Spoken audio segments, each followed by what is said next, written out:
First question,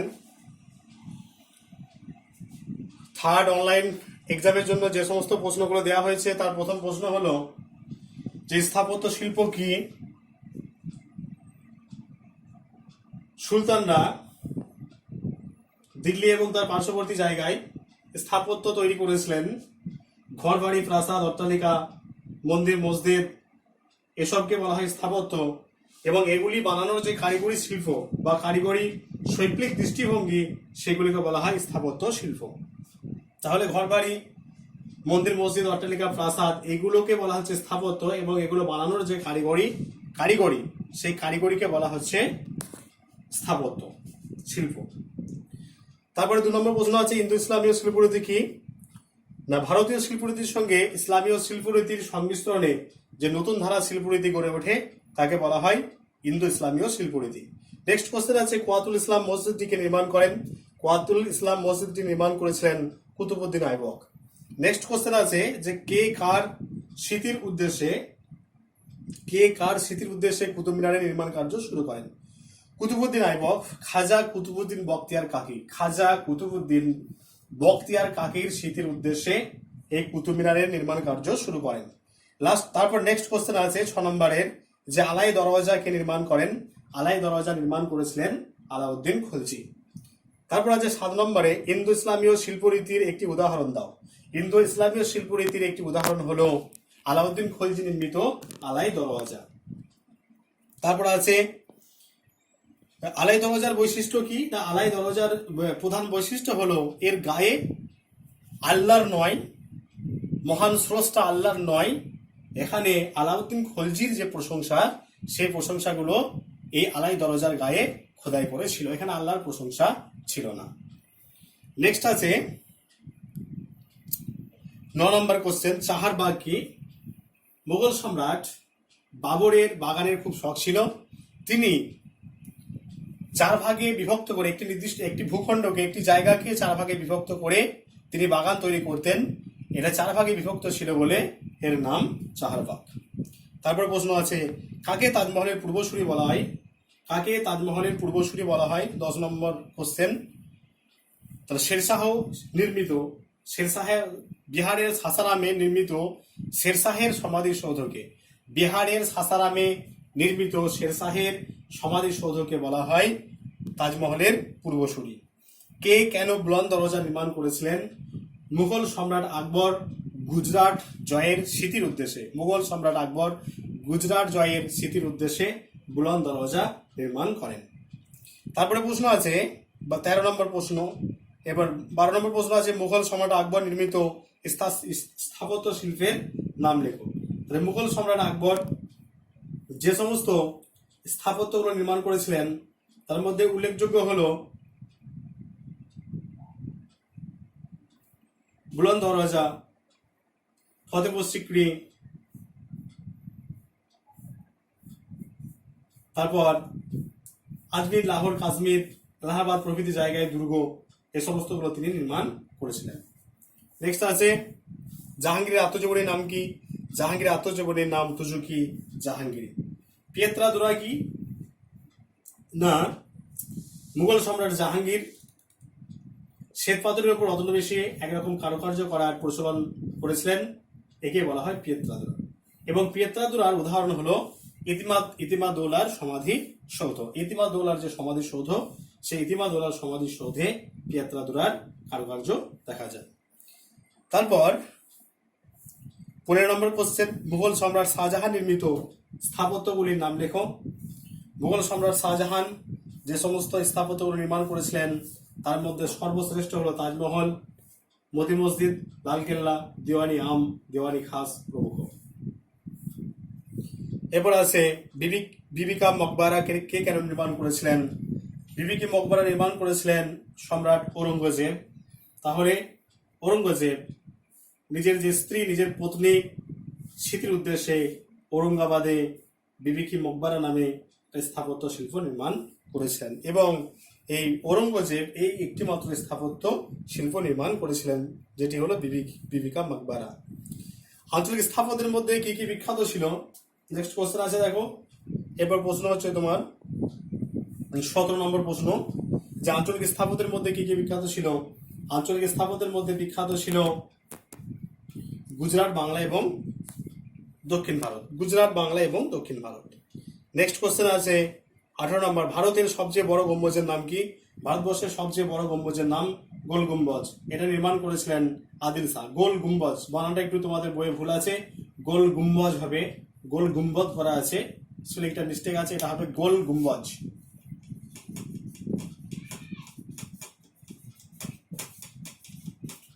এই গোল গুম্বজ নির্মাণ করেছিলেন আদিল শাহ, বিজাপুরের আদিল শাহ, মোহাম্মদ আদিল শাহ, বিজাপুরের সুলতান মোহাম্মদ আদিল শাহ এই গোল গুম্বজ নির্মাণ করেছিলেন। তারপরে প্রশ্ন আছে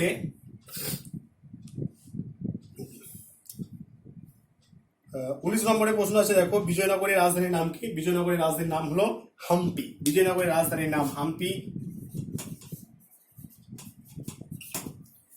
নেক্সট কোশ্চেন আছে, বাংলা বলতে কি বুঝো? বাংলা কি? বাংলা হলো পাশাপাশি দুটি বাড়ি বা মন্দিরের ছাদ ঢালু ধাঁচে তৈরি করা হতো। পাশাপাশি দুটি মন্দির বা বাড়ি ঢালু ধাঁচে তৈরি করা হতো, এই বিশেষ যাতে জল না দাঁড়ায় সে কারণে তৈরি করা হতো। এই বিশেষ নির্মাণ পদ্ধতিকে বলা হয় বাংলা। তারপরেই প্রশ্ন আছে জোর বাংলা কি? তাহলে পাশাপাশি দুটো কাঠামো এক জায়গায় যুক্ত করে যে স্থাপত্য নির্মাণ করা হতো তাকে বলা হয় জোর বাংলা। 22 নম্বর প্রশ্ন, রত্ন কি? আয়তক্ষেত্রাকার কাঠামোর উপর একাধিক চূড়া দিয়ে মন্দির বানানো হতো, এইগুলির নাম হলো রত্ন। বাংলা নেক্সট কোশ্চেন আছে 23 নম্বর, বাংলার স্থাপত্য রীতির পর্যায়কে কটি ভাগে ভাগ করা যায়, কি কি উদাহরণ দাও? বাংলার স্থাপত্য রীতির পর্যায়কে 3টি ভাগে ভাগ করা যায়। প্রথম পর্যায় 1201 থেকে 1339,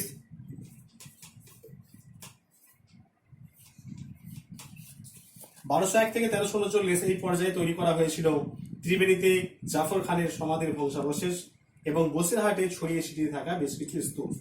দ্বিতীয় পর্যায় হলো 1339 থেকে 1442, এই পর্যায়ে নির্মিত হয়েছিল হুগলি জেলার পান্ডুয়ার মিনার এবং আকিস রাজের সমাধি।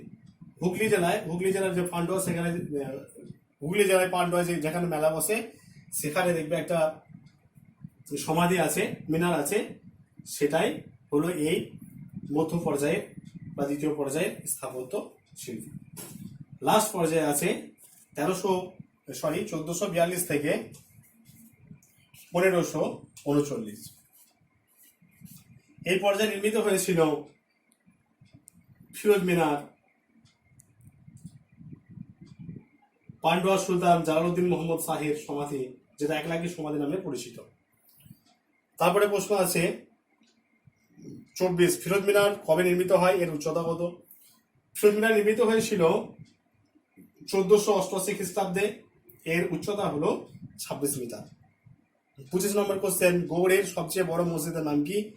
এটি কবে নির্মিত হয়? গৌড়ের সবচেয়ে বড় মসজিদের নাম হলো বড় সোনা মসজিদ। এটি নির্মিত হয়েছিল 1526 খ্রিস্টাব্দে। আছে যে কল্পসূত্র কার লেখা? কল্পসূত্র হলো ভদ্রবাহুর লেখা। 27 নম্বর কোশ্চেন, শাহনামা কার লেখা? শাহনামা লিখেছিলেন আব্দুল হাকিম কাসিম ফিরদৌসি। তোমরা শুধু ফিরদৌসি লিখবে। শাহনামা কার লেখা যদি পড়ে তোমরা শুধু ফিরদৌসি লিখবে,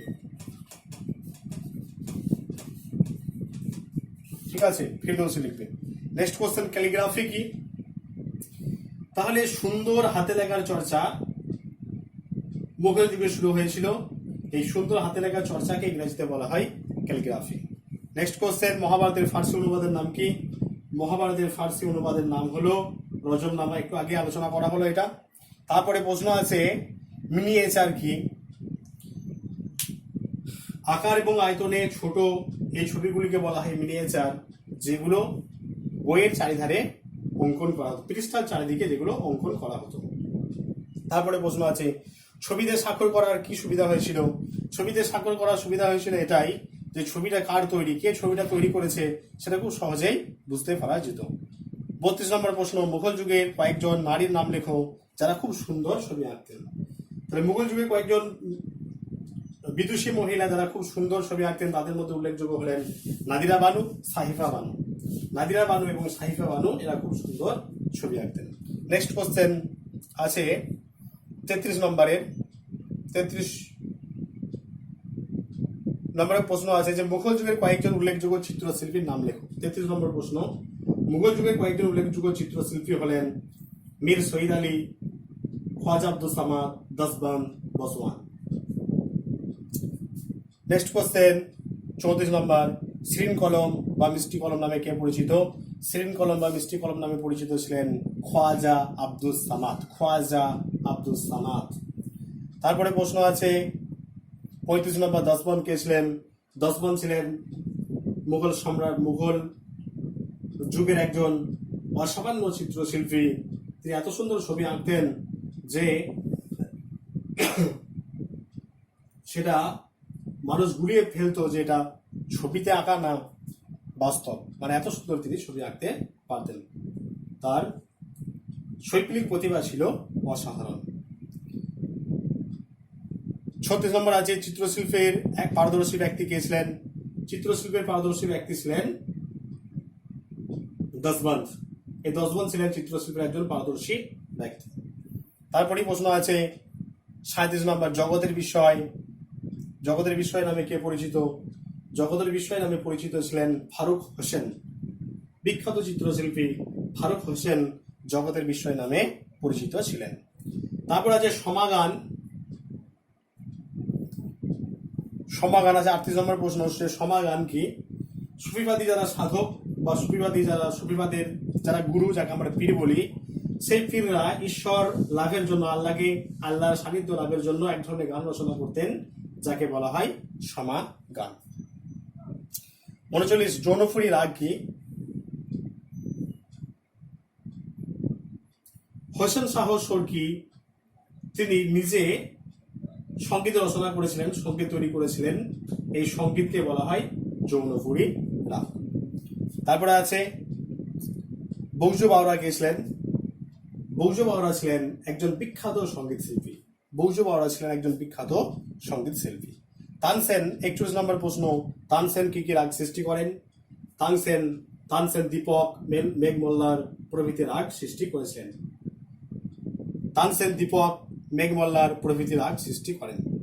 42 নম্বর কোশ্চেন, ভারতে ধ্রুপদী নৃত্য কয়টি এবং কি কি?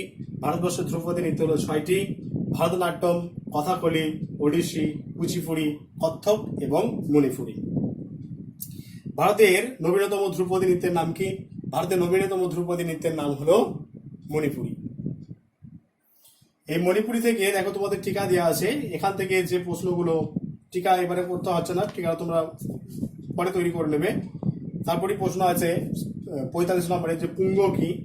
পুঙ্গ হলো যে ঢোল বাজিয়ে যে এই যে নাচ, এই যে মণিপুরি নৃত্য, এই মণিপুরি নৃত্যে যে ঢোল বাজানো হতো সেই ঢোলটাকে বলা হয় পুঙ্গ। আর কুমিল পোশাক কি কাজে ব্যবহৃত হতো? এই কুমিল পোশাক, মণিপুরি নৃত্যের একটা প্রধান অঙ্গ হলো কুমিল পোশাক। এই কুমিল পোশাক পরিধান করে এই মণিপুরি নৃত্য করতে হয়। 47 নম্বর কোশ্চেন আছে ফতোয়া আলমগীর কার লেখা? এর বিষয়বস্তু কি ছিল? ফতোয়া আলমগীর গ্রন্থের লেখক ছিলেন মুঘল সম্রাট ঔরঙ্গজেব। এর বিষয়বস্তু হলো ইসলামীয় আইন কানুন। ইসলামীয় আইন কানুন হলো এই ফতোয়া আলমগীর প্রধান বিষয়। আজকের দিনেও যারা মুফতি সাহেব তারা এই ফতোয়া আলমগীরের উপর নির্ভর করে কোনো কিছুর ব্যাপারে তারা ফতোয়া দেন। নেক্সট প্রশ্ন আছে 48 নম্বর, আমির খসরু কোথায় জন্মগ্রহণ করেছিলেন? 1252 খ্রিস্টাব্দে উত্তরপ্রদেশের বদায়ুরের কাছে পাটিয়ালিতে আমির খসরু জন্মগ্রহণ করেন। তারপর আছে সবকে হিন্দের আবিষ্কারক ছিলেন আমির খসরু। 49 নম্বর প্রশ্ন, সবকে হিন্দের আবিষ্কারক ছিলেন আমির খসরু। 50 নম্বর প্রশ্ন, হিন্দুস্তানি তোতাবাকি নামে পরিচিত ছিলেন আমির খসরু। 51 নম্বর প্রশ্ন, মিনহাজ সিরাজ, ইসামি এবং জিয়াউদ্দিন বার্নি এরা কিন্তু তিনজন আলাদা আলাদা ব্যক্তি, এরা কিন্তু একজন নয়, তিনজন আলাদা আলাদা ব্যক্তি এবং তিনজনের আলাদা আলাদা গ্রন্থ আছে। তাহলে মিনহাজ সিরাজের গ্রন্থের নাম তবাকাত ই নাসিরি। এটা যখন আমি ভিডিও দিয়েছি তখন লিখিয়ে দিয়েছিলাম, অনেকবার গ্রন্থের নামগুলো লিখিয়ে দিচ্ছি, অনেকজন আমাকে প্রশ্ন করেছো এটা। দেখো 11 নম্বর কোশ্চেন, 11 নম্বর প্রশ্ন আছে মিনহাজ সিরাজের গ্রন্থের নাম তবাকাত ই নাসিরি। এটা আমি ভিডিও করার সময় বলেছিলাম, আরেকবার বলে দিচ্ছি, অনেকজন প্রশ্ন করেছে এটা আমাকে। ইসামি গ্রন্থের নাম হচ্ছে ফুতু উস-সালাতিন। ইসামি, মোহাম্মদ ইসামির রচিত গ্রন্থের নাম ফুতু উস-সালাতিন। আর জিয়াউদ্দিন বার্নি রচিত গ্রন্থের নাম তারিখি ফিরোজাহি। আর একটা গ্রন্থ আছে কিতাবি জাহানদারি। এই তারিখি ফিরোজাহিটা মনে রাখলে হবে, তারিখি ফিরোজাহি। নেক্সট প্রশ্ন আছে তোমাদের, এরপর 52 নম্বর প্রশ্নে আছে জিয়া নকশাবি কে ছিলেন? জিয়া নকশাবি ছিলেন একজন সংস্কৃত থেকে ফার্সি ভাষায় অনুবাদক। সংস্কৃত থেকে ফার্সি ভাষায় অনুবাদক ছিলেন জিয়া নকশাবি। তিনি সংস্কৃত ভাষায় অনেক গল্পমালা ফার্সি ভাষায় অনুবাদ করেছিলেন। তারপরে প্রশ্ন আছে তুতিনামা কি? তুতিনামা হলো সংস্কৃত ভাষা থেকে ফার্সি ভাষায় অনুদিত একটি গ্রন্থ, যেটা জিয়া নকশাবি যে গ্রন্থটা লিখেছিলেন। তারপরে প্রশ্ন আছে 54 নম্বর প্রশ্ন, কাশ্মীরের আকবর নামে কে পরিচিত ছিলেন? কাশ্মীরের আকবর নামে পরিচিত ছিলেন জয়নুল। এইটা বানানটা তোমরা লিখবে, জয়নুল আবেদিন কাশ্মীরের আকবর নামে পরিচিত। নেক্সট প্রশ্ন আছে জয়নুল আবেদিন, তারপরেই আছে দেখো জয়নুল আবেদিন। এই বানানটা তোমরা লিখবে, বইটাতে দেওয়া আছে একটু জটিল, এই বানানটা সহজ করে লিখবে। এই জয়নুল আবেদিনের কোন কোন গ্রন্থ ফার্সি ভাষায় অনুদিত হয়? এটা জয়নুল আবেদিনের কোন কোন গ্রন্থ হয়, কোশ্চেনটা একটু ভুল আছে, যে জয়নুল আবেদিনের উৎসাহে কোন কোন গ্রন্থ ফার্সি ভাষায় অনুদিত হয়। প্রশ্নটা একটু কারেকশন করে নেবে। 55 নম্বর কোশ্চেনটা জয়নুল আবেদিনের উৎসাহটা শুধু যোগ হবে, এই জয়নুল আবেদিনের উৎসাহে কোন কোন গ্রন্থ ফার্সি ভাষায় অনুদিত হয়। এটা হবে কলমের রাজতরঙ্গিনী এবং মহাভারত ফার্সি ভাষায় অনুদিত হয়। 56 নম্বর প্রশ্ন, মুঘল সম্রাট বাবরের আত্মজীবনীর নাম কি? এটি কোন ভাষায় রচিত? মুঘল সম্রাট বাবরের আত্মজীবনীর নাম তুজুকি বাবরি। এটি চাগতাই তুর্কি ভাষায় লেখা। আবুল ফজল রচিত দুটি গ্রন্থের নাম। 57 নম্বর কোশ্চেন, আইনি আকবরী এবং আকবরনামা।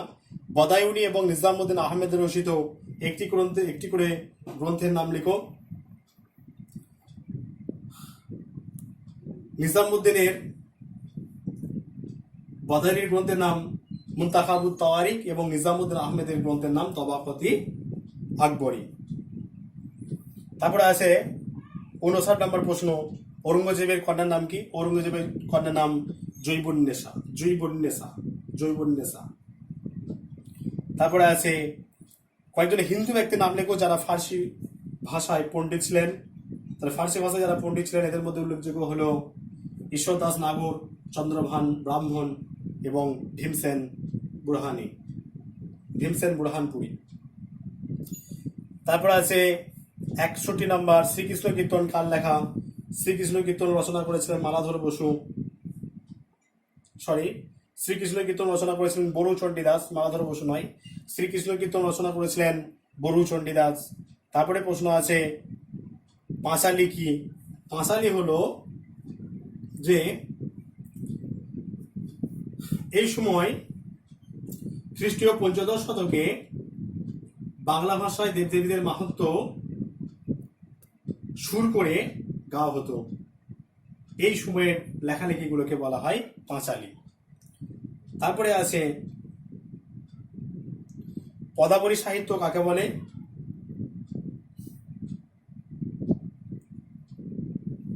শ্রী চৈতন্যদেব এবং তার বৈষ্ণব ভক্তিবাদ নিয়ে এই সময় অনেক সাহিত্য রচনা হয়েছিল।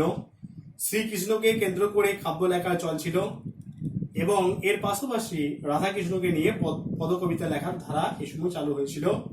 একে বলা হয় পদাবলী সাহিত্য। তারপরে আছে রামায়ণ ও মহাভারত কারা বাংলা ভাষায় অনুবাদ করেন? রামায়ণ বাংলা ভাষায় অনুবাদ করেছিলেন কীর্তিবাস ওঝা এবং মহাভারত বাংলা ভাষায় অনুবাদ করেছিলেন কাশিরাম দাস। নেক্সট প্রশ্ন, শ্রীকৃষ্ণ বিজয় গ্রন্থটি কার লেখা? শ্রীকৃষ্ণ বিজয় গ্রন্থটি রচনা করেছিলেন মালাধর বসু। তারপরে প্রশ্ন আছে মঙ্গল কাব্য কাকে বলে, মঙ্গল কাব্য কটি ও কি কি। তাহলে মঙ্গল কাব্য, মঙ্গল শব্দের অর্থ হলো ভালো। তাহলে বাংলা সাহিত্যে এক নতুন ধারার, এই সময় নতুন ধারায় কাব্যগ্রন্থ লেখা শুরু হয়েছিল। এর বিষয়বস্তু ছিল চণ্ডী, মনসা এবং ধর্ম। এই যে চণ্ডী, মনসা এবং ধর্মকে নিয়ে যে কাব্য, যে কাব্য লেখা শুরু হয়েছিল তাকে বলা হয় মঙ্গল কাব্য। এই মঙ্গল কাব্য হলো তিনটি: চণ্ডী মঙ্গল, মনসা মঙ্গল এবং ধর্ম মঙ্গল। তারপরে প্রশ্ন আছে শিবায়ন কি। এই সময় শিবকে নিয়েও লেখালেখি শুরু হয়েছিল, একে বলা হয় শিবায়ন। তারপরে প্রশ্ন আছে নাথ সাহিত্য কাকে বলে। এই সময় নাথ যোগীদের ধর্মকর্ম, আচার আচরণ নিয়েও সাহিত্য লেখা হয়েছিল, একে বলা হয় নাথ সাহিত্য। 69 নম্বর প্রশ্ন, শ্রী চৈতন্য জীবনী কাব্য কাকে বলে, উদাহরণ দাও। শ্রী চৈতন্যের জীবন এবং কাজ নিয়ে এই সময় লেখালেখি শুরু হয়েছিল, একে বলা হয় চৈতন্য জীবনীমূলক কাব্য। এর মধ্যে অন্যতম হলেন